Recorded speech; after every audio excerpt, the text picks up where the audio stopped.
250 KG RDX से loaded car सीधे highway पर लेके जाता है और CRPF की कॉन्वॉय के बीच घुस जाता है और एक बस से टकरा कर ब्लास्ट कर देता है। हाजीबल ब्रिज पार करके पहले इधर से जाता है, लेकिन इस रोड में आगे पुलिस की बैरिकेटिंग लगी होती है तो यू टर्न लेकर लाडू मोड़ वाला रोड पकड़ लेता है और इधर NH44 पर CRPF का कॉन्वॉय आगे बढ़ रहा होता है तो इसी मोड़ से लेफ्ट लेके हाईवे पर CRPF के कॉन्वॉय के बीच घुस जाता है। आइए पुलवामा हमले की पीछे की पूरी प्लानिंग को शुरू से समझते हैं।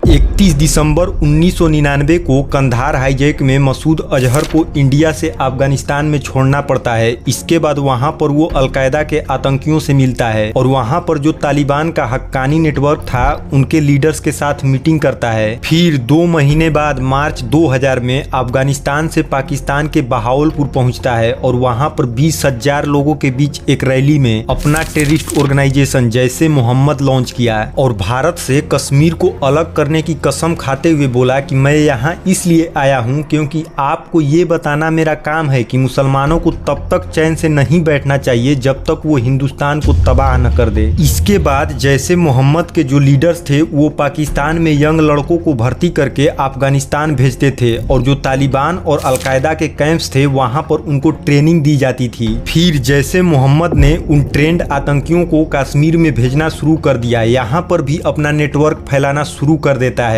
फिर आता है साल 2014। इसके बाद से जम्मू कश्मीर में आर्मी के ऊपर पहले से और ज्यादा हमले होने शुरू हो जाते हैं। अचानक से आतंकी हमलों में राइज होने लगता है। उसी बीच एक टेररिस्ट था बुरहान वानी जो सोशल मीडिया पर बहुत ज्यादा फेमस होने लगा था। वो हिजबुल मुजाहिदीन का कमांडर था और जैसे मोहम्मद के लिए भी काम करता था। वो क्या करता था कि जम्मू कश्मीर के अंदर जो पढ़े लिखे यंग लड़के थे उनको ज्यादा इन्फ्लुएंस करता था और उन्हें आतंक की तरफ ला रहा था। लेकिन 8 जुलाई 2016 को इंडियन फोर्सेस उसे मार देती है। The Hizbul commander Burhan Wani, the encounter of Burhan Wani, आतंकी बुरहान वानी, हिजबुल आतंकी बुरहान वानी का खात्मा।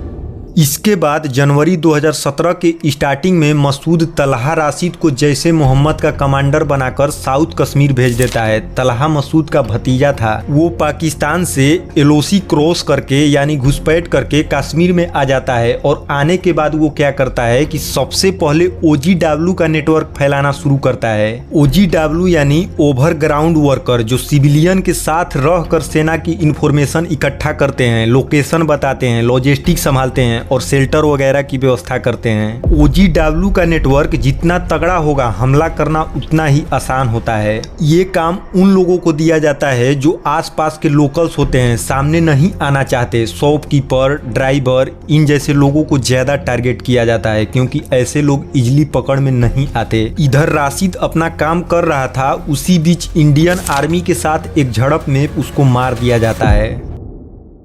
पुलवामा जिले के काकापुरा एरिया में एक गांव पड़ता है गुंडीबाग। वहां का रहने वाला एक लड़का था आदिल अहमद डार, जिसकी उम्र केवल 22 साल थी। इसको याद रखिएगा, आगे चलकर यही पूरे पुलवामा हमले का जड़ बनेगा। तो ये क्या करता था कि जब भी कोई जम्मू कश्मीर में आतंकी मारा जाता था तो सिक्योरिटी फोर्सेस के खिलाफ प्रोटेस्ट में भाग लेता था, सेना के ऊपर पत्थरबाजी करता था। जम्मू कश्मीर पुलिस इसको 6 बार गिरफ्तार भी की थी, लेकिन वार्निंग देकर इसको हर बार छोड़ दिया जाता था। फरवरी 2018 में आदिल इंडियन आर्मी के खिलाफ एक प्रोटेस्ट में हिस्सा लेता है और पत्थरबाजी करता है तो प्रोटेस्ट रोकने के लिए पुलिस द्वारा की गई फायरिंग में उसके पैर में गोली लग जाती है। इसके बाद इंडियन सिक्योरिटी फोर्सेस के लिए उसके मन में पहले से और ज्यादा नफरत पैदा हो जाती है। तो ये क्या करता है कि सबसे पहले अंसर गजवात उल हिंद ज्वाइन करता है। इसके बाद आदिल मुदासिर खान के टच में आता है। मुदासिर जैसे मोहम्मद का OGW था तो ये आदिल को भी जैसे मोहम्मद ज्वाइन करवा देता है। इसके बाद मार्च 2018 में आदिल और उसके 2 दोस्त साथ में गुंडीबाग से गायब हो जाते हैं। इधर तलहा राशिद का एनकाउंटर भी हो गया था। तो इसके बाद मसूद उमर फारूक को जैसे मोहम्मद का कमांडर बनाकर साउथ कश्मीर भेज देता है। उमर मसूद अजहर का सगा भतीजा और उसके भाई कंधार हाईजैक का मास्टरमाइंड इब्राहिम अतर का बेटा था। 13 अप्रैल 2018 को उमर रात में बॉर्डर पार पार करके जम्मू कश्मीर के सांबा सेक्टर से कश्मीर पहुंच जाता है। ये 2017 से 18 एक साल तक अफगानिस्तान से ट्रेनिंग लेकर आया था। सबसे पहले कश्मीर में उमर फारूक की मुलाकात असद अहमद नैनगुरु से होती है। ये एक ट्रक ड्राइवर था और जैसे मोहम्मद का OGW। तो नैनगुरु क्या करता है कि उमर की मुलाकात अब्बास रैदर से करवाता है। ये भी OGW था। जितना भी शेल्टर और सेफ हाउस का अरेंजमेंट होता था वो अब्बास ही करता था। उमर कश्मीर में अपने मिशन पर काम करने लगा और जैसे मोहम्मद के नेटवर्क को और मजबूत करने लगा। इसी बीच एक सेफ हाउस में उसकी मुलाकात हुई साकिर बशीर से।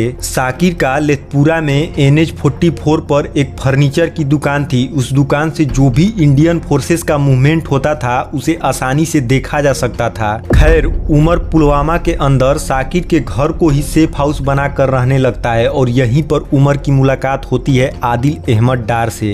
साकिर आदिल के बारे में उमर को पहले से ही बता रखा था कि ये लड़का हमारे मिशन के लिए बहुत जरूरी है और पहले से ही आदिल के दिमाग में इंडियन फोर्सेस के खिलाफ काफी नफरत थी। उमर, आदिल और साकिर ये तीनों लोग साकिर के घर पर ही पूरी प्लानिंग करना शुरू कर देते हैं। तो साकिर क्या करता था कि वो अपनी लेथपुरा वाली दुकान पर बैठकर सिक्योरिटी फोर्सेस की सारी मूवमेंट की इंफॉर्मेशन इकट्ठा करता था और आदिल पुलवामा का ही लोकल था तो उसको चप्पे चप्पे एरिया का पूरा जानकारी था। तो अब उमर क्या करता है कि अप्रैल 2018 में आदिल और उसके साथ और यंग कश्मीरी लड़कों को पाकिस्तान भेज देता है ट्रेनिंग के लिए। उनकी ट्रेनिंग बालाकोट और बहावलपुर में होती है। उसी बीच सोशल मीडिया पर आदिल की एक फोटो आती है जिसमें वो AK-47 लेकर खड़ा होता है और उसमें लिखा होता है कि उसने अब जैसे मोहम्मद ज्वाइन कर लिया है। वो अपना कोड नेम भी बताता है, वकास कमांडो ऑफ गुंडीबाग। उसको पहले भी पत्थरबाजी में अरेस्ट किया गया था तो पुलिस उसे नॉर्मल आतंकियों के लिस्ट में डाल देती है। जब इन सभी लोगों की ट्रेनिंग पूरी हो जाती है तो ये लोग सांबा सेक्टर से बॉर्डर क्रॉस करके वापस कश्मीर आ जाते हैं। जब ये लोग बॉर्डर क्रॉस करके आते थे तो जो बॉम्ब बनाने वाला RDX होता है उसे ये लोग 20 से 25 kg बैग में लेकर आते थे और जो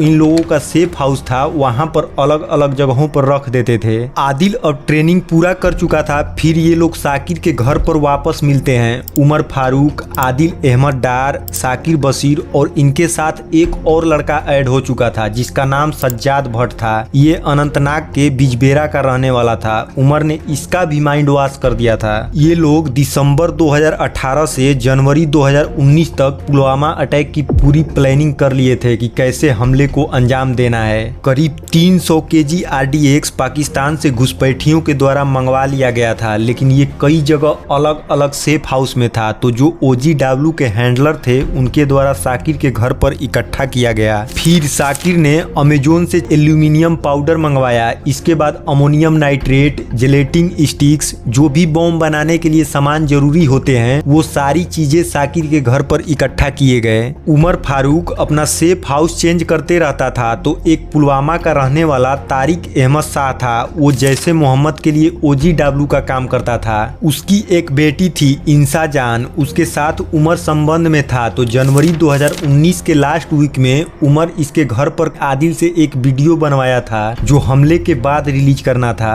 ये उसकी ओरिजिनल वीडियो है। अब लगभग पूरी प्लानिंग कर चुके थे, केवल एक गाड़ी की जरूरत थी हमले करने के लिए। तो सज्जाद भट्ट ने एक सेकेंड हैंड मारुति की पर्ल ब्लू इको कार खरीदी और साकिर के घर पर ले जाके पार्क कर दिया। फिर फरवरी 2019 के फर्स्ट वीक के स्टार्टिंग डेट में ही पुलवामा के काकापूरा गांव में साकिर के घर पर ही उमर, आदिल और साकिर मिलकर बॉम्ब बनाना शुरू कर देते हैं। ये उस समय की उनकी ओरिजिनल फोटो है। जितने भी बॉम्ब बनाने के लिए मटेरियल इकट्ठा किए थे उन सभी को लेयर बाय लेयर फिट करके बॉम्ब रेडी कर लेते हैं और 2 कंटेनर में फिट कर देते हैं जिसमें एक का वजन 160 kg और दूसरे का वजन 40 kg था। इसके बाद उस मारुति इको कार के मिडल वाली सीट की जगह दोनों कंटेनर को फिट कर देते हैं और ब्लास्ट करने के लिए वायर से एक स्विच को कार के स्टीयरिंग के पास फिक्स कर देते हैं। अब हमले करने के लिए पूरी तरह से रेडी हो चुके थे। इसके बाद साकिर लेथपुरा में अपनी फर्नीचर वाली दुकान पर बैठकर इंडियन सिक्योरिटी फोर्सेस की एक्टिविटीज पर नजर रखने लगा और वहां से गुजरने वाली हर कॉन्वॉय का वीडियो बनाता और अपने नोट्स में ऐड करता।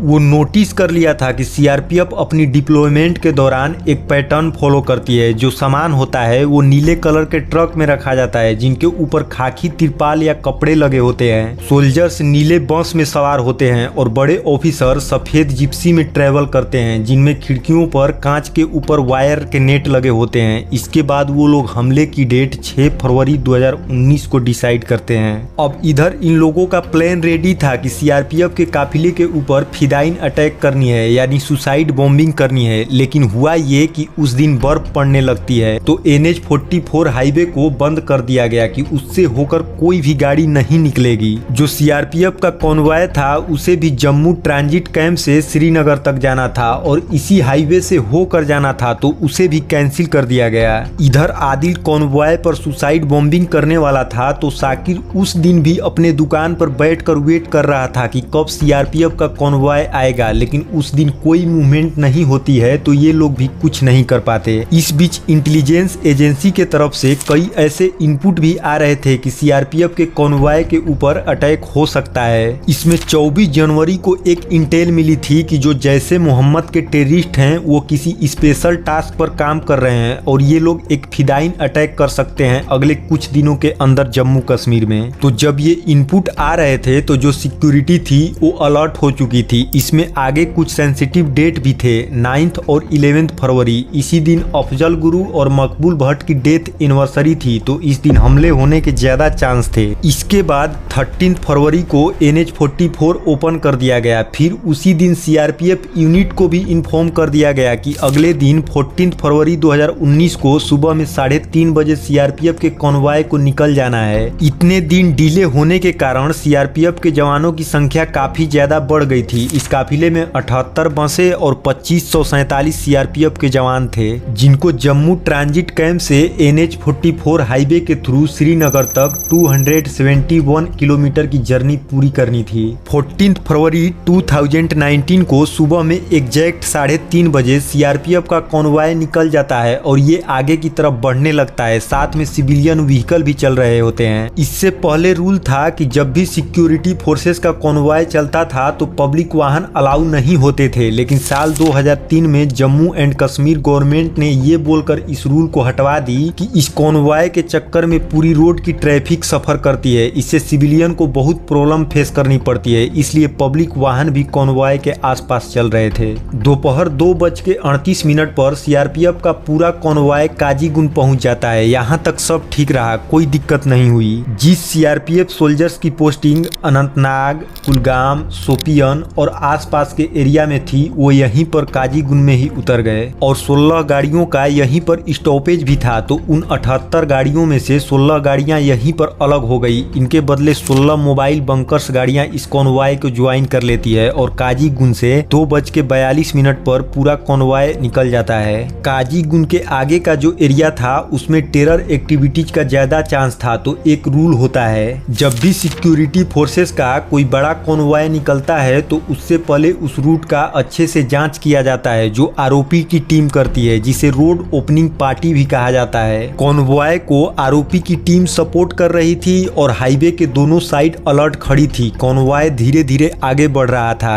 जब आरओपी की टीम हाईवे पर डिप्लॉय थी तो लेखपुरा में जो साकिर की फर्नीचर की दुकान थी वो वहीं पर था और ये सब देखकर वो समझ गया कि अब कॉन्वॉय गुजरने वाला है। इसके बाद साकिर क्या करता है कि घर जाके ये सब उमर और आदिल को बताता है। तो उमर साकिर बशीर और आदिल अहमद डार को उस बम से लोडेड कार में बैठाकर भेज देता है हमले करने के लिए। आदिल कार को ड्राइव करता है और लगातार कुरान की आयतें पढ़ता है। फिर कुछ दूर चलने के बाद झेलम नदी पर हाजीबल ब्रिज आता है। यहाँ दोनों कार से उतरकर एक दूसरे से गले मिलते हैं और यहीं पर आदिल अपनी घड़ी उतार कर साकिर को दे दिया और बोला कि जब भी तुझे मेरी याद आएगी यही घड़ी देखकर याद आएगी, दुआओं में मुझे याद रखना, अल्लाह हाफिज। इसके बाद साकिर को वहीं छोड़कर आदिल लोडेड RDX वाली कार को लेकर आगे बढ़ गया। आगे बढ़ने से पहले इसके मैप को समझ लेते हैं। ये है पूरा पुलवामा डिस्ट्रिक्ट का एरिया और इसके अंदर ये है लेथपुरा और ये है NH-44 हाईवे और इसी पर सीआरपीएफ का पूरा कॉन्वॉय आगे की तरफ बढ़ रहा है। ये यहाँ पर है लाडू मोड़, जिससे ये रोड इधर से आकर मिलता है जो झेलम नदी के हाजीबल ब्रिज की तरफ से आता है। सीआरपीएफ का पूरा कॉन्वॉय NH-44 पर लाडू मोड़ तक पहुंच गया था और आगे की तरफ बढ़ रहा था। तो आदिल क्या करता है कि अपनी गाड़ी इधर से लेकर जाने लगता है। ये भी रोड इधर से यहाँ NH-44 से जाके मिल जाता है, लेकिन आगे इस रोड पर पुलिस की बैरिकेटिंग लगी होती है। तो ये देखकर आदिल अपनी गाड़ी को यू टर्न लेता है और इधर से लाडू मोड़ वाला रोड पकड़ लेता है। अब तक कॉन्वॉय की 2 से 3 बस लाडू मोड़ से आगे निकल गई थी और लाडू मोड़ पर एएसआई मोहनलाल बैठकर निगरानी कर रहे थे। जब वो आदिल की कार देखते हैं तो उसे रोकने की कोशिश करते हैं, लेकिन वो नहीं रोकता है। आदिल यहाँ से मोड़कर अपनी कार नॉर्मल स्पीड से तेज चलाने लगता है और सीआरपीएफ के काफिले के बीच में घुसने की कोशिश करने लगता है। एएसआई मोहनलाल को इस कार पर शक हो जाता है तो वो उसकी पीछा करने लगते हैं, उस पर फायरिंग भी करते हैं, लेकिन आदिल अपनी कार को 4 और 5 नंबर वाली बस के बीच घुसा देता है और 5 नंबर वाली बस से टकराकर ब्लास्ट कर देता है।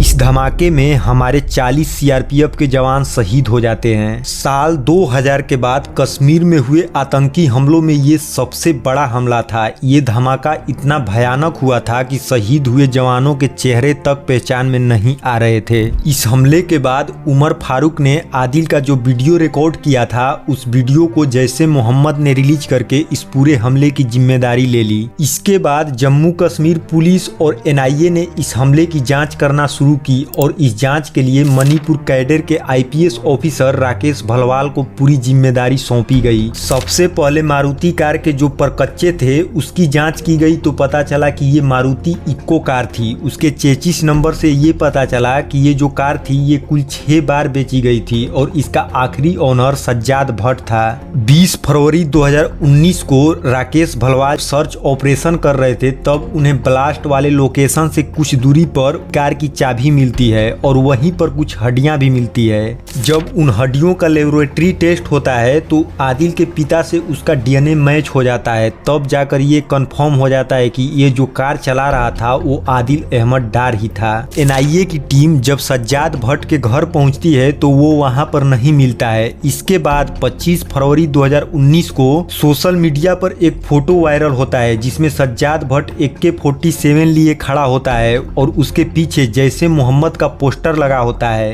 पाकिस्तान कनेक्शन तो इस हमले में निकल गया था, लेकिन इसका मास्टरमाइंड कौन था अब ये पता करना था। इसके लिए सिक्योरिटी फोर्सेस ने रिटेलिएट करना शुरू की। तो एक ऑपरेशन में जैसे मोहम्मद का जो एरिया कमांडर था मुदासिर खान, उसे 11 मार्च 2019 को मार दिया गया। इसके बाद 29 मार्च 2019 को एक खबर मिलती है कि कश्मीर के तराल इलाके में जैसे मोहम्मद के कुछ टेररिस्ट छिपे हुए हैं। तो यहाँ पर भी ऑपरेशन चलाया जाता है और इसमें उमर फारूक को मार दिया जाता है। सिक्योरिटी फोर्सेस उमर को तो मार देती है, लेकिन उनको ये नहीं पता था कि उन्होंने पुलवामा अटैक के मास्टरमाइंड को मार दिया है, क्योंकि इंडियन रिकॉर्ड के अंदर उमर फारूक का नाम इदरीस भाई दर्ज था। इसके बाद भी ऑपरेशन कंटिन्यू रहता है। फिर 17 जून 2019 को अनंतनाग के मरहमा में सज्जाद भट्ट को भी मार दिया जाता है। फिर भी किसी न किसी को जिंदा पकड़ना था ताकि मास्टरमाइंड का पता लगाया जा सके। तो जो साकिर बशीर था उसको एनआईए जिंदा पकड़ ली थी। वो एनआईए के गिरफ्त में था, लेकिन वो कुछ भी नहीं बता रहा था। तो जब उमर फारूक मारा गया था तो उसके पास से 2 फोन मिले थे, एक आईफोन और एक सैमसंग S9 प्लस, और दोनों फोन डैमेज थे। तो इन दोनों फोन को ICART के पास भेजा जाता है। तो इन दोनों फोन से 100 GB का डाटा रिकवर किया जाता है। ये एक प्रकार का बहुत बड़ा जैकपॉट था। इसमें एक सेल्फी थी जिसमें उमर, आदिल और साकिर की फोटो थी जब ये बॉम्ब बना रहे थे उस टाइम की फोटो, और उसी में उमर की फोटो इंसा जान के साथ मिलती है। तो एनआईए की टीम इंसा और उसके पिता तारिक अहमद शाह से पूछताछ करती है।